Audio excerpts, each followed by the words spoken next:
Guys! Welcome to my channel. Ito yung aking Melo Cactus na sobrang dami ng mga puti-puti, millibugs. Iyon. At ngayon ay nabigyan ko siya ng pansin at akin siyang lalagyan ng oil. Hindi neem oil, kundi baby oil. Ita-try natin siya. Ayan, nangumpisahan ko ng lagyan. At ating try kung hindi magtetegi sa baby oil. Naisip ko lang 'yan kasi 'di ba nga ginagamit yung neem oil. Kaya ang meron ako dito ay baby oil. Kaya ayun ang aking gagamitin. At itong Johnson Buds ang ating ipang kukuskus sa kanya. Ayan, medyo na alis nga yung mga green. Pero nalilinis siya. At ang sarap maglinis ng ganire. Dito ko sa baba nilinis kasi doon sa taas baka lumipad-lipad. Ayun, madama yung iba. Mayroon pa nga akong ibang lilinisin doon kasi nga nagkaroon sila ng mga millibugs. Ayan, yan ang nakaka-dead sa ating mga halaman. Kahit anong halaman, pag nadapuan yan, matitegi. Kaya hindi lahat ng maputi, mabait.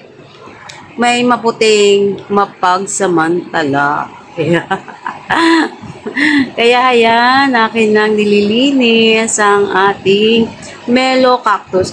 Ang aking Melo Cactus ay 4. 2 na lang ang natira. Dahil nung una hindi ko naisip, ang inispray ko ay Baygon. Ayun, nategi siya. Hindi pwede ang Baygon. Kasi malanggam ka ako, nilagyan ko siya ng Baygon. At nakita ko naman ay okay naman siya. Ayan, napakadumi. Oh, ha? Madumi pa sa tenga ko.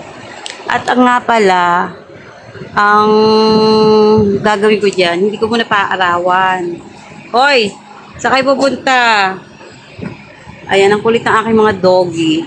Tapos spray ko siya ng tubig para hindi uminit yung mellow. Ayan nga guys, spray natin ng tubig para hindi mainitan, ha?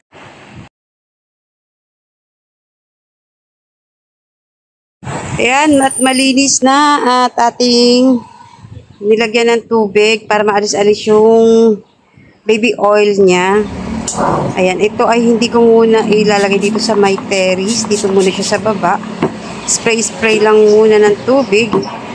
At ayan, aalisin natin ang kanyang oil. Okay?